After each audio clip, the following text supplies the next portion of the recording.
नमस्कार मित्रांनो, मी प्रथमेश हिसळ आजच्या नवीन व्हिडिओमध्ये आपल्या सगळ्यांचे स्वागत करत आहोत।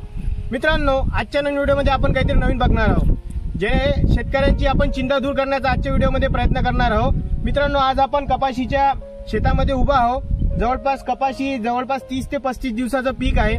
सुरुवातीला कपाशीवर मोठ्या प्रमाणात मावा, तुडतुडे, फुलकीड या सर्वांचा अटॅक राहतो, ज्यामुळे कपाशीची वाढ होत नाही, कपाशीचे उत्पादन मिळत नाही। या सर्वांचे निवारण करण्यासाठी आज आपण आपल्यासाठी काहीतरी नवीन घेऊन आलेलो आहोत, जेणेकरून आपल्या कीड नियंत्रण सुद्धा होईल, सोबतच कपाशीची सुरुवातीची वाढ व जोमदार उत्पादन मिळण्यास आपल्याला याद्वारे फायदा नक्की होईल। कपाशीवरील फुलकीड, मावा, तुडतुडे व गुलाबी बोंडअळी याचे नियोजन करणे अत्यंत महत्त्वाचे आहे।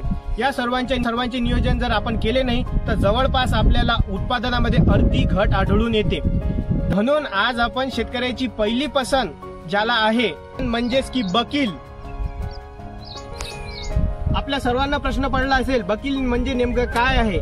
बकील हे कपाशीतील पहिल्या फवारणीचे अत्यंत उपयोगी कीटनाशक आहे, ज्याद्वारे आपल्या पराठी पिकावरील म्हणजेच की कपाशीवरील मावा, तुडतुडे, रस शोषक कीड, फुलकिडे या सर्वांचे नियंत्रण आपल्याला एकाच कीटकनाशकाद्वारे मिळेल, जे म्हणजे आहे बकील।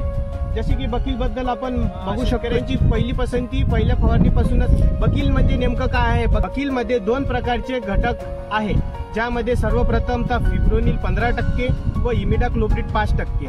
हे लिक्विड फॉर्म मध्ये असलेलं द्रावण आहे, ज्याद्वारे आपण जसे मावा, तुडतुडे, फुलकीड, गुलाबी बोंडअळी यांचे नियोजन अत्यंत उपयोगीरित्या करू शकतो। याला लेबल क्लेम आहे। कंपनी बद्दल बोलायचं म्हटलं तर घरडाची गुणवत्ता आपल्या सर्वांना माहिती आहे। घरडा केमिकल बहुविधी क्रियाशील म्हणजे काय? यामध्ये इमिडाक्लोप्रिड 5% सोबतच फिब्रोनिल 15% आहे। हे स्पर्शजन्य व आंतरप्रवाही कीटकनाशक आहे, ज्यामुळे सर्व रस शोषक किडीचे नियोजन अत्यंत उत्तमरित्या होते व आपल्याला पराठीमध्ये जोमदार वाढ व पानाची साईज सुद्धा व्यवस्थित दिसते। त्यानंतर समाधानकारक परिणाम। घरडा केमिकलचे जेही प्रोडक्ट आहे ते क्वालिटी प्रोडक्टसाठी आपल्याला जाणवले जाते, ज्यामुळे आपण फवारणी नंतर चिंता करण्याची आवश्यकता नाही, संपूर्णतः रिझल्ट आपल्याला प्राप्त होईल। याचा जर एकरी डोस बघायचा म्हटलं तर 200 ml प्रति एकर हा बकीलचा डोस आहे। सोबतच ट्रान्सलिमिनार व वनस्पतीमध्ये स्थानांतर होणे। ट्रान्सलिमिनार ऍक्शन म्हणजेच की असं की पानाच्या वरच्या साईडवर जर आपण फवारणी केली तर ते खालच्या साईडला सुद्धा जावेल, त्यामुळे सर्व किडींचे नियंत्रण होईल। हे संपर्क व कीटक त्याच्या तोंडाद्वारे शरीरात जाते अशी दुहेरी क्रिया। जसं मी तुम्हाला सांगितलं, ट्रान्सलिमिनार व कॉन्टॅक्ट ऍक्शन म्हणजेच की स्पर्शजन्य व आंतरप्रवाही कीटकनाशक आहे। हे पानाद्वारे सुद्धा जाणार आणि ते कीटकच्या कॉन्टॅक्ट मध्ये आला तरी कीटक मरणार आहे। हे सर्व आपण बकील बद्दल बघितलेलं आहे, ज्याद्वारे आपल्याला अत्यंत उत्तम रिझल्ट येईल अशी मी आशा करतो। जसे की आपण पहिल्या फवारणीमध्ये बकीलचा कीटकनाशक हे वापरलेलं आहे, ज्याद्वारे सर्व रस शोषक किडीचे नियंत्रण होईल। पण पराठीला आपल्याला जोमदार वाढ सुद्धा करायची आहे, त्यासाठी आपली घरडा केमिकल्स म्हणून घेऊन आलेली आहे चमकीला।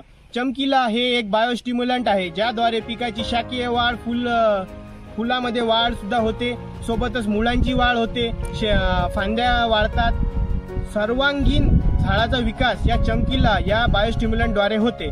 अशा प्रकारे बकील आणि चमकीलाची जोडी हे कपाशीसाठी ठरते नंबर 1चं काम। अशा प्रकारे आपण आजच्या व्हिडिओमध्ये बघितलेला आहे, बकीलद्वारे कीड नियंत्रण करणे व चमकीला बायोस्टिम्युलंट द्वारे पिकांची सर्वांगीण वाढ करून घेणे। ही जोडी ठरते नंबर 1। धन्यवाद।